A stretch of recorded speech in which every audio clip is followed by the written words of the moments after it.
is Dad Ross.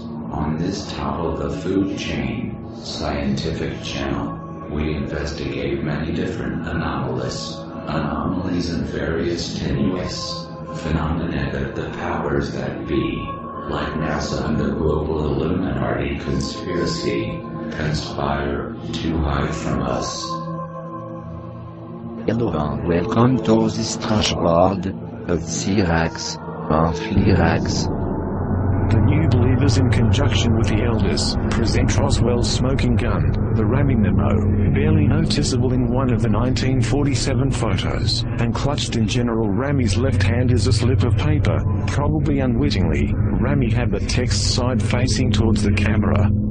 When blown up and analyzed, it tells a remarkably different story of events from the one Ramey or contemporary Air Force counterintelligence wants you to believe. The telegram held in General Ramey's hand provides smoking gun proof of a disc crash, and the recovery of the victims of the wreck.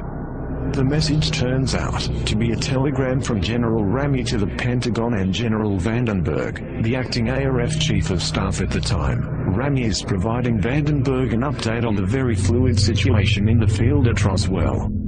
The first paragraph describes what had been found. Ramey starts by acknowledging that the disc is next new find. He then adds that the victims of the wreck and something else, possibly just a wreck, had also been found near the recovery operation at the Raj. At the end it states that Vandenberg had ordered the victims and the wreckage forwarded to Fort Worth, Texas. In the second paragraph, Ramey describes how the situation was being handled. Ramey first states that something in the disc, probably the bodies of the forwarded victims, would be flown by B-29 Special Transport, most likely the head flight surgeon at Fort Worth, Wright Field, Ohio, home of the Aeronautical Labs, was to assess the Roswell crash object.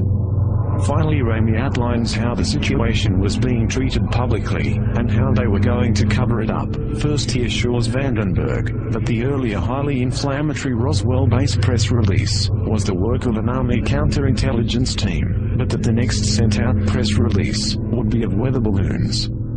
Ramey finishes with a statement that the weather balloon story might be better accepted if they also added weather balloon radar target demonstrations. This apparently was the impetus for the national debunking campaign using the devices that followed over the next few days.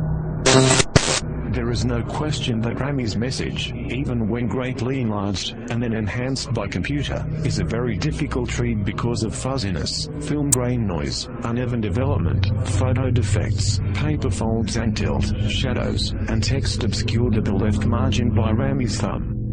This will inevitably prompt comments from die-hard skeptics that the full take on the Ramey message is strictly one's own interpretation. However, there are various keywords and phrases that can be readily seen by anyone, even in lower resolution scans of the message. First analyzed in 1999 by a number of people, these keywords and phrases unambiguously prove that there is no truth whatsoever to the various Air Force explanations, be they the original 1947 weather balloon story, or the Air Force's updated model balloon and crash dummies. Far and away the most important word of the entire messages, victims on the third line, part of phrase the victims of the wreck. If there were victims, then this was no model balloon crash. As the Air Force Roswell report itself noted, reports of bodies being recovered couldn't be true, because the crash was of a model balloon, which had no alien passengers. Of course, Ramey's mention of victims in 1947 also disproves the already preposterous crash dummies theory. The only way these 1950s crash dummies could be victims is if they also time warp back to 1947. Another easily seen keyword and phrase is disc, and in the disc on the fifth line, Ramey is clearly describing the crash object as a disc, not as a weather balloon, or a mogul, or a radar target, or any other word or phrase that in any way suggests some sort of balloon or balloon paraphernalia. In fact, the only mention of weather balloons and rolling targets comes at the very end of the message in the context of issued public statements and damage control. The word disc is also used on the first line in reference to what had been found, but this instance of the word is not so easily seen. Furthermore, the message refers to the subsequent shipment of something in the disk. Neither balloons nor the two-dimensional flimsy radar kites had anything inside that could be shipped. If Ramey had been referring to some piece of balloon payload equipment, then the phrase should have begun with attached to or suspended from, or with, in speaking of the victims of the wreck, using the word disk for the crash object. And shipping something in the disk, Ramey is clearly referring to something other than a balloon crash. The simplest interpretation is to take the words literally. There is no reason for Ramey to be describing events abstractly in a secret communication to his superiors.